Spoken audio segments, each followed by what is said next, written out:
Hello students, welcome to our channel I पढ़ाई।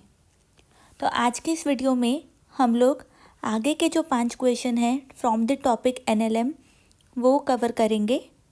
Okay, so let us start. तो first question is a person of mass 60 kg is inside a lift of mass 940 kg and presses the button on control panel.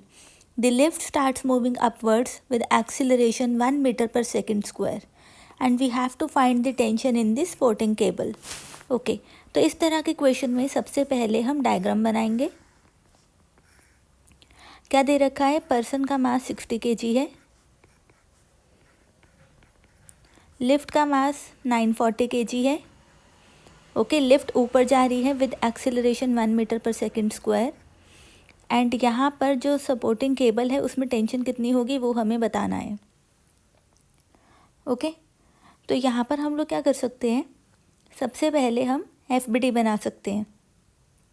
तो हम लोग FBD किसका बनाएं? हम लोग FBD बना सकते हैं इस पूरे सिस्टम का, यानी कि हम मैन और लिफ्ट को एक सिस्टम मान सकते हैं।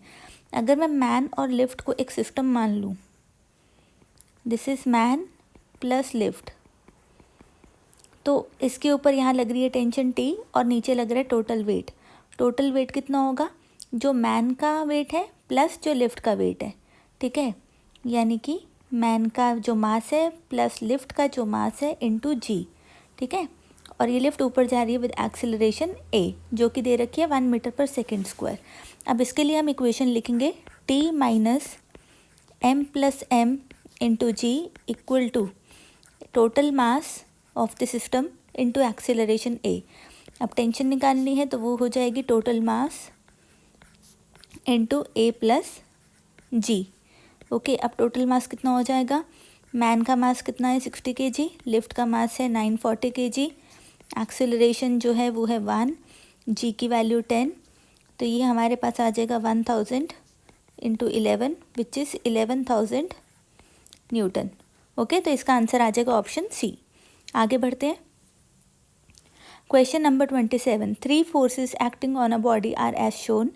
To have the resultant force only along the y direction, the magnitude of minimum additional force needed is. तो ये क्या कह रहे हैं कि भाई 3 अलग अलग फोर्सेस लग रही हैं, ठीक है, किसी बॉडी पर। हम चाहते हैं रिजल्टेंट फोर्स सिर्फ y डायरेक्शन के अलॉन्ग लगे। तो इसका मतलब ये है कि x डायरेक्शन के अलॉन्ग जो रिजल्टेंट फोर्स है वो क्या होनी चाहिए? 0। रिजल्टेंट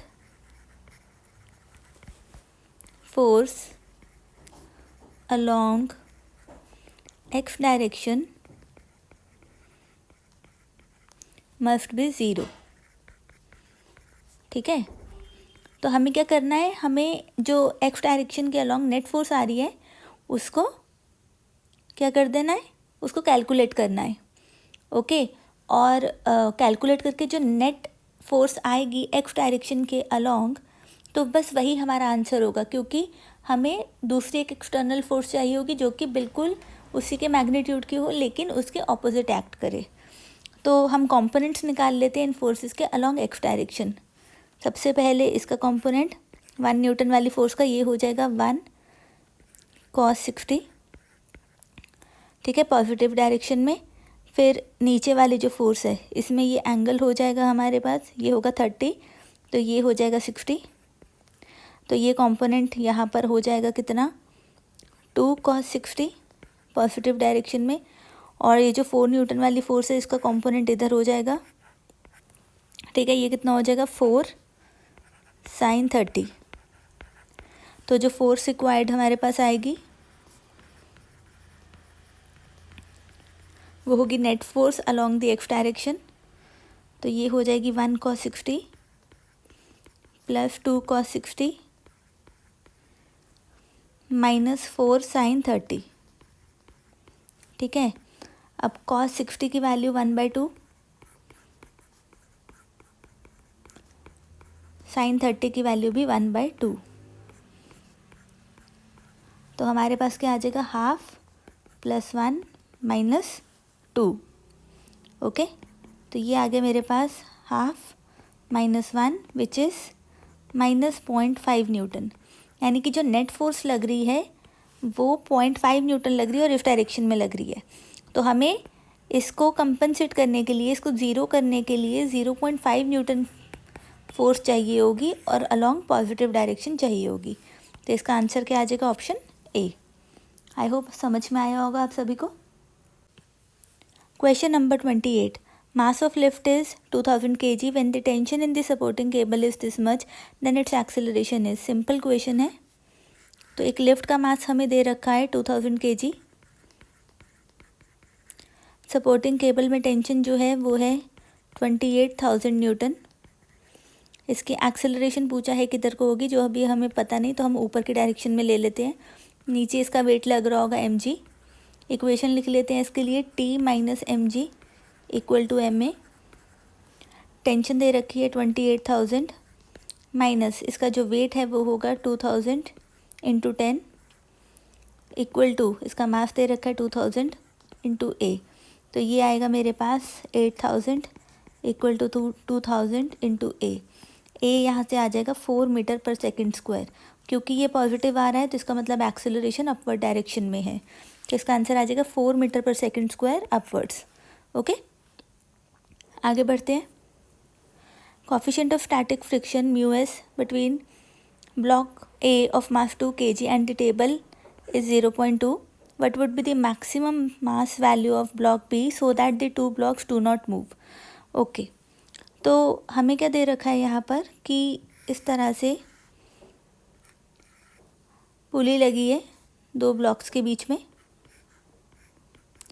और ये जो सरफेस है ये फ्रिक्शन वाली है। यहाँ का कोफिशिएंट ऑफ स्टैटिक फ्रिक्शन दे रखा है मुझे। हमसे पूछा गया कि बी का भाई कितना मैक्सिमम मास हो सकता है ताकि ये दोनों जो ब्लॉक्स हैं वो मूव ना करें, यानी कि दोनों ब्लॉक्स इक्विलिब्रियम में हैं, यानी कि दोनों ब्लॉक्स पे लगने वाली नेट फोर्स जो है वो ज़ीरो है। तो हमें करना कुछ नहीं है, सिंपल क्या करना है अपने को कि दोनों फोर्सेस जो लग रही हैं मतलब ए और बी ब्लॉक पे जो भी नेट फोर्सेस लग रही है उसको इक्वल टू ज़ीरो कर देना है। तो बी पे नेट फोर्स क्या लग रही होगी? ऊपर टेंशन टी और नीचे उसका वेट। ए पे नेट फोर्स क्या लग रही होगी? इधर को टेंशन टी और इधर को फ्रिक्शन। ठीक है, तो सबसे पहले बी के लिए लिख लेते हैं, T must be equal to weight of B, एक इक्वेशन। और ए के लिए लिख लेते हैं T must be equal to friction.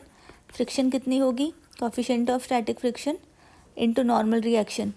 अब नॉर्मल रिएक्शन जो है वो कितना होगा? वो ए के वेट के बराबर होगा। तो ये आ जाएगा मेरे पास mg। ठीक है, ये होगी दूसरी इक्वेशन। अब इक्वेशन 1 और 2 इक्वल होंगी क्योंकि दोनों टेंशन के बराबर है, तो हम लिख सकते हैं mg equal to μs into ma into g. G और जी यहाँ से कैंसिल हो जाएगा। mb मुझसे पूछा है क्या होगा, μs दे रखा है 0.2, a का मास दे रखा है 2, तो ये आ जाएगा 0.4 kg। तो आंसर आ गया हमारा ऑप्शन ए। ओके, आगे बढ़ते हैं। Question number 30, a block of mass m is placed on a smooth wedge of inclination theta. The whole system is accelerated horizontally so that the block does not slip on the wedge. Okay, अपने को क्या दे रखा है? इस तरह से एक veg है, ये एंगल थीटा है, यहाँ पर हमने एक ब्लॉक रखा है ऑफ मास m। ओके, इसको हम एक्सेलरेट कर रहे हैं हॉरिजॉन्टली ताकि जो ब्लॉक है वो स्लिप ना करे। The force exerted by the ways on the block will be. तो हमसे पूछा गया कि जो वेज है वो ब्लॉक के ऊपर कितनी फोर्स लगाएगा, यानी कि बेसिकली हमें बताना है कि इसको कितना रिएक्शन फोर्स मिलेगा फ्रॉम द वेज। ओके, तो अगर ये ब्लॉक जो है वो स्लिप नहीं कर रहा तो इसका मतलब ये है कि इसके ऊपर लगने वाली जो रिजल्टेंट फोर्स है अलोंग दी वेज वो क्या होगी? ज़ीरो होगी। इसके अलोंग इसके ऊपर लगने वाली जो रिजल्टेंट फोर्स है अलोंग दी वेज वो ज़ीरो होगी। तो अब देखते हैं इसके ऊपर कौन कौन सी फोर्सेस लग रही हैं। एक तो उसको यहाँ पे रिएक्शन फोर्स मिल रही होगी आर हमें चाहिए। ठीक है, फिर उसके बाद इसके ऊपर यहाँ पर इसका वेट लग रहा होगा mg।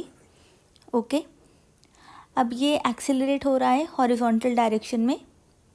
ठीक है, हॉरिजॉन्टल डायरेक्शन में एक्सेलरेट हो रहा है तो ये इधर को एक्सेलरेट हो रहा होगा, तभी इसके ऊपर जो तभी ये मतलब रुका रह सकता है, अदरवाइज़ ये रुका नहीं रह सकता।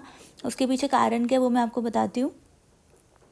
देखो यहाँ पर अगर ये ए हम इस डायरेक्शन में ले रहे हैं ना, तो ये एक्सेलरेशन प्रोवाइड करने के लिए इसके ऊपर कोई फोर्स भी लगनी चाहिए। अब वो फोर्स इसे कहाँ से मिलेगी, आर के कंपोनेंट की वजह से मिलेगी।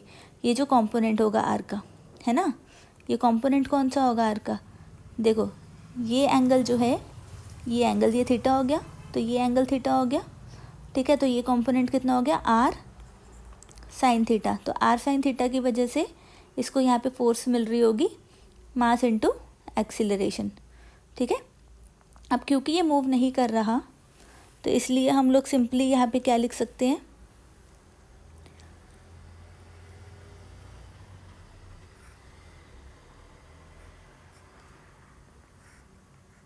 हम लोग एम जी के कंपोनेंट्स ले सकते हैं। ये कंपोनेंट हो जाएगा एम जी साइन थीटा, ये कंपोनेंट हो जाएगा एम जी कॉस थीटा, ठीक है। फिर यहाँ पर हम इसके ऊपर सूडो फोर्स लगा देंगे इस डायरेक्शन में, एम ए, ठीक है। इसके भी दो कंपोनेंट हो जाएंगे, एक इस डायरेक्शन में हो जाएगा और एक इस डायरेक्शन में हो जाएगा। तो जो ये होगा, ये हो जाएगा एम ए कॉस थीटा और ये हो जाएगा एम ए साइन थीटा, ठीक है।